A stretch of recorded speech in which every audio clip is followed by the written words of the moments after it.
एनडिपि फेक्सन्स आरो दुलाराय बर' फरायसा आफादजों भारत सरकारा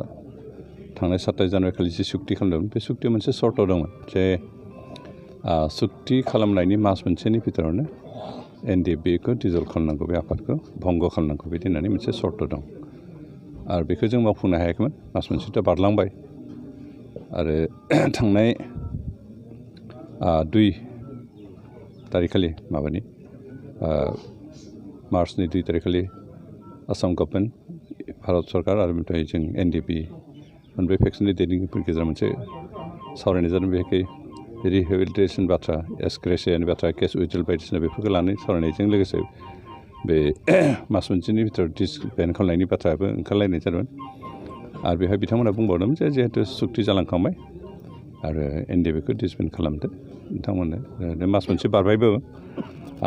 दिनै जों 10 days मेक्सिमाम 10 days जों होबाय 10 दिननि भितराव नोंथांमोना बेखौ डिसबेन्ड खालामदों होननानै बिथांमोना जोंखौ डिसकासनाव बुंदोंमोन आरो बे मथे जों एनडिपि हिसाबै जिहेतु एग्रिमेन्टआव दंखायो दा बेनिफ्राय जोंनि जि नांनाय नाजानाय हास्थायनाय बेयो साक्सेस जाबाय जिहेतु बेनिफ्राय बे साक्सेस जानायखाय दिनै जों सुक्तिनि गेजेरजों जिफोर मोन्थाय मोनबाय बेखौ इमप्लिमेन्ट खालामनायनिसो बाथ्रा दंसै आरो गोदानै नांफिननो गोनां गैलिया आरो बेबायदि हिसाबै जों बे आफादखौ डिजल्भ खालामनायनि डिसबेन्ड खालामनायनि डिसिसनखौ दिनै लाबाय खिन्थु अफिसियेलि जों गाबोनसो डिक्लेयार खालामगोन जिहेतु जोंहा वेस्टार्न जन होननाय मोनसे सेरफांगुरियाव केम्प दङ आरो बिथांमोननि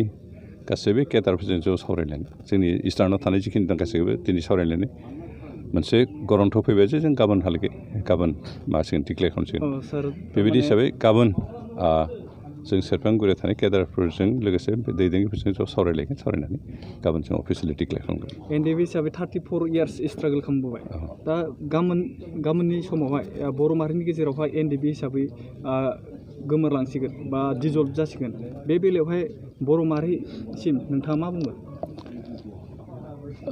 34 years जितु एनडिपिनि स्ट्रागल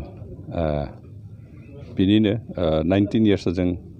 आन्डारग्राउन्ड हिसाबै खामानि मावदों आरो 15 years जों सिजफायार खालामखांनायनि उनाव गणतान्त्रिक प्रक्रियाजों डिसकासननि गेजेरजों बर'फोरनि जि दाबि दावा बेखौ मोननो जिखुनु हास्थायदोंमोन बे जोबना थांबाय जिहेतु जों 27 जानुवारि खालि सुक्ति खालामबाय सुक्तिनि गेजेरजों गोबां बर'फोरनि जितु लुगैनाय हास्थायनाय बेखौ जों मोनबाय दा बेनिखाय एनडिपि अस्त्र हमनानै नांग्रा बेबायदि संगठननि खोब दा प्रयजन गैलिया बेनिखायनो जों बेखौ डिजल्भ खालामनानै जिहेतु डिसिसन लादों आरो जों बेखौनो बुंबावो जे रायजो राजाफ्रा बे थांनाय 34 years जि जोंनि स्ट्रागल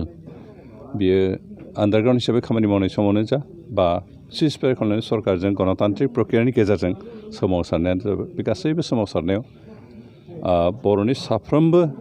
रायजो राजा जोंखौ मदद आरो हेफाजाब खालामबोदों जोंनि दुखु सुखुआव बिथांमोना जोंजों गसंफाबोदों जोंनि थाखायनो बिथांमोना पुलिस आर्मिजों बुग्लुंजादों बुथारजादों जेल जानो गोनां जादों आरो दिनै बे गासैबो रायजोफोरनि सेक्रिफाइसनि बिनिमयाव जों मोनसे साक्सेसफुल स्ट्रागल खालामदों आरो बेनिखायनो दिनै जों बर' रायजो राजाफोरखौ साबायखर होदों लोगोसे बर'लेण्ड ओनसोलाव थानाय गासैबो जाथि जनगोष्ठी जायफ्रा जोंखौ मदद हेफाजाब खालामदों इनडाइरेक्टलि बिथांमोनखौ जों दिनै बे डिसिसन लानाय समाव बिथांमोनखौ जों साबायखर बावदों मानोना खालि बर'फोरल' सापर्ट खालामनायमोनब्ला गुबुन हारिफ्रा जोंजों प्रत्यक्षभाबे डाइरेक्टलि नङाबो इनडाइरेक्टलि जोंखौ मदद खालामनाय बेबायदि जोंजों थाफायोमोनब्ला जों हयथ' साक्सेस जानाय नङामोन दा जेसेबां नन बर'फोर दं बर'लेण्ड ओनसोलाव बिथांमोना गासैबो बिरोधि खालामजोबनायमोनब्ला जोंनि सोमावसारनायखौ प्रतिबाद खालामजोबनायमोनब्ला जोंखौ हेंथा होनायमोनब्ला जोंनि गेजेराव गोबां आरो दाङाबाजि जागौमोन आरो जोंनि बे नांनाय स्ट्रागला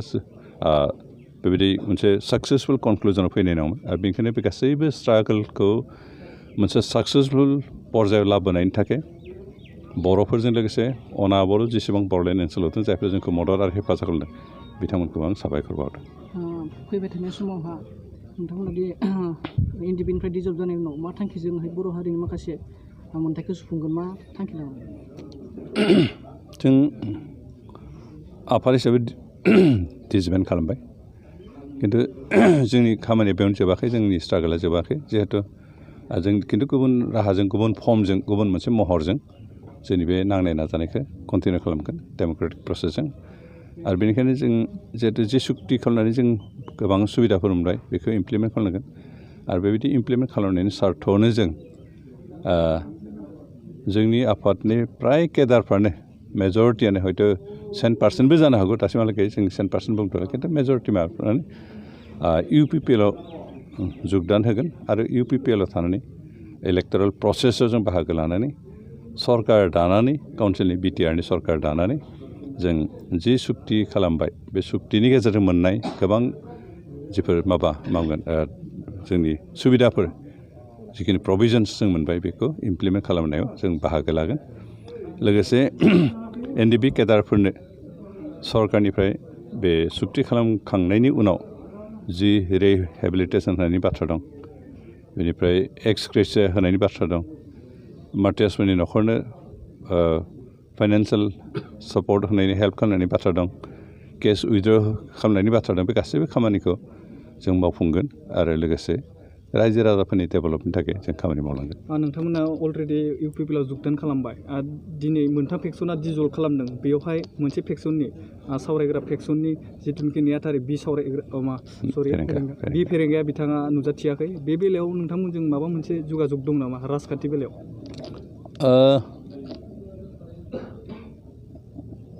दिनै NDPनि मोनथाम फेक्सन टेरेन ग्रुप बेनिफ्राय रन्जन दैमारिनि ग्रुप आरो माबानि सावरायग्रानि ग्रुप बिथांमोना रन्जन दैमारिनि सनायगावआव थानाय जिथु केम्प बेवहाय ज' सावरायलायनानै डिसबेन्ड खालामबाय होनना डिक्लेयार खालामदों आरो बेवहाय जेनेरेल सेक्रेटारि हिसाबै सावरायग्रा ग्रुपनि जि NDP बिनि नेहाथारिया नुजाफैयाखै होननानै जों मिथिदों बिथाङा मा कारनाव नुजाफैयाखै जों बेखौ बुंनो हाया खिन्थु सरासनस्रा बिथांजों लोगो हमना सावरायनाय समाव जों बेखौनो बिथांनिफ्राय एसे गम मोनदों जे बिथाङा UPPLजों थागोन पलिटिकेलि बिथाङा UPPLजों थागोन ओमफ्राय पलिटिकेलि UPPLनि सोद्रोमा हिसाबै खामानि मावनानै रायजो राजाखौ मदद आरो हेफाजाब होगोन रायजोनि सेवा खालामगोन बे बाथ्राखौ बिथांनि खोथानिफ्राय जों गम मोनदों आरो हयथ' बिनि थाखायनो दिनै माबायाव नैबे सनाय गामिनि केम्पआव जि डिसबेन्ड खालामबाय होननानै बिथांमोना डिक्लेयार खालामदों बेवहाय बाहागो लाफैयाखैबो जानो हागौ आं बेखौनो अनुमान खालामदों जोंनि BDCनि बिसायख'थिया गेजेराव दान मोनसेल' दा बिनि सिगाङावनो दिनै माखासे UPPLनि राजखान्थिया ससियेल मिडियायाव गोबां दोहौ फैदों बेनि बागै मा फोरमायनो सानो नोंथाङा राजनितिया सम सम मोनसे गोदान सिटुवेसन क्रिएट जानायनि सायावनो निर्भर खालामो आरो दिनै UPPL पार्टी हिसाबै थांनाय बे 27 जानुवारिनि जि सुक्ति जाबाय बिनि सिगाङाव UPPLखौ रावबो गनायामोन रावबो मानसियाबो बेखौ रिकगनिसन होनो नागिरामोन आरो UPPLनि जिखिनि एक्जिस्टिं मावथि सोद्रोमाफोर दं बिथांमोना जोबोद नाजानानैबो UPPLआव सोद्रोमा बुथुमना लाबोनो हायाखैमोन खिन्थु एग्रिमेन्ट खालामखांनायनि उनाव 27 जानुवारि खालि जि सुक्ति खालामबाय सुक्ति खालामखांनायनि उनाव आलादा मोनसे बार फैदों आरो बे बारा UPPLनि फारसे बारदों बेखायनो दिनै गुबुन गुबुन जाति जनगोष्ठीफ्रा जेसेबां हायो लैहोरै UPPLआव जुगदान खालामदों आरो बेफोरनो मोनसे इंगित होदों जे एबार BTRनि जि इलेक्सन बे इलेक्सना इन फेभार अफ UPPL आरो UPPLआ निश्चय सरकार दागोन सरकार दानानै जि BTR सुक्ति बे सुक्तिनि गासैबो मोनथायफोरखौ रायजो राजाफोरनो राननानै होनायाव बिलाइनो होनायाव बिथांमोना दायित्व मोनगोन सार बे फैबाय थानाय इलेक्सना BTC इलेक्सन ना BTR इलेक्सन होननानै बुंनो सानो सारा ओरैनो BTRथ' जाथ'वाखै खारन एग्रिमेन्ट मथे एरिया एक्सटेनसन जागोन बाउन्डारि थि जागोन बिनि उनावसो BTR नामा जागोन दा जिथु इलेक्सन जादों बे BTC इलेक्सन हिसाबै जागोन 40 कन्स्टिटिउन्सियावसो इलेक्सन जागोन बे BTCनि इलेक्सन खिन्थु बेखौ साक्सेस जानो हायोबासो BTRखौ साक्सेस खालामनो इजि जागोन नङाबा बेखौ जायफ्रा सुक्ति खालामदों बिसोर पावाराव फैयालासिनो सोरबा गुबुन जायफ्रा थांनाय गोबाव बोसोर सोमावसारनायखौ हेंथा होबाय थादोंमोन बिरोधिता खालामबाय थादों बेबायदि मानसिफ्रा जुदि पावाराव फैयो होमब्लाहालाय बे BTR सुक्तिनि जिखिनि प्रभिजन बेफोरखौ रायजोफ्रा मोनजानाय नङा सार बेखौ मावफुंनायाव सिगनेटारिफ्रा ज' जानायनि गोनांथिखौ सारा दं होननानै सानो नामा? सिगनेटारिफ्राथ' ज' जानांगौमोन खिन्थु गासैबो ज' जायोबासो साक्सेस जागोन बेबो नङा खारन सिगनेटारिफोरनि गेजेराव सोरहा पाब्लिक पेज दं बेनि सायावसो निर्भर खालामगोन आरो दिनै जों NDP प्रग्रेसिभ हिसाबै दुलाराय बर' फरायसा आफादजों आरो UPPLजों लोगोसे खामानि मावबाय थादों बेखै माबाजों दुलाराय बर' फरायसाजों जों 2010 मायथाइनिफ्रायनो लोगोसे खामानि मावदों आरो 2016आव जों दुलाराय बर' फरायसा आफाद NDP प्रग्रेसिभ आरो people's and action committee for world movement बे मोनथाम संगठना ज' जानानै UPPLनि जोनोम होदों बेनिखायनो UPPLनि जानानै खामानि मावनाया जोंनि दायित्व जोंनि बिबान आरो बे बिबानखौ दिनै NDP प्रग्रेसिभनि जेसेबां सोद्रोमा दं बिथांमोना बानगोन होननानै आं आसा खालामदों आरो गोबाङानो बाननो थाखाय इतिमধ্যे UPPLआव जगदान खालामबाय आरो बाखिफ्राबो खालामगोन फैबाय थानाय समाव BTC बिसायख'थिनि थाखाय माबायदि दैदेनगिरिखौ सायख'नानै भट होनो थाखाय रायजो राजाखौ खावलायनो सानो आथिखालाव BTCआव जिहेतु मोनसे भ्रष्टाचार सरकार सोलिगासिनो दं मोनसे जनबिरोधी सरकार सालायगासिनो दं बेनिखायनो जोंनि खावलायनाया बेनो जे एबार बिसायख'थिनि गेजेरजों जाहाथे रायजो राजाफ्रा मोनसे निका सरकार साफा मोजां सरकार जाहाथे दायो बे सुक्तिनि बे बिसायख'थिनि गेजेरजों जाहाथे मोनसे दावगालु बिदि सरकार दायो आरो बेखौ मोजां रायजो राजानि सिन्था खालामग्रा निस्वार्थ बेबायदि सुबुंफोरखौ जाहाथे सायख'नानै गादियाव फज'यो बेखौनो रायजो राजानिसिम आंनि खावलायनाय जोबथा सोंलु सार माने NDP हिसाबै नोंथांमोननि स्पेसियेलि न'खर हिसाबै इन फिउचार उननि समावहाय खौसेथिनि बेलायाव नोंथांमोना मा थांखि लाबावदों जों दिनै NDP हिसाबै डिजल्भ खालामदोंबाबो जोंनि गेजेराव मोनसे फेमिलि रिलेसनशिपा थागोन आरो बेखौ लाखिनो थाखाय जों बिभिन्न प्रसेसटा जों खालामनो थाखाय सिन्था सरथा खालामनो थाखाय जों मेटेरियेलाइज खालामथ'वाखै आरो बेनिखायनो दा बेखौ बुंथ'नो सानाखै खिन्थु जों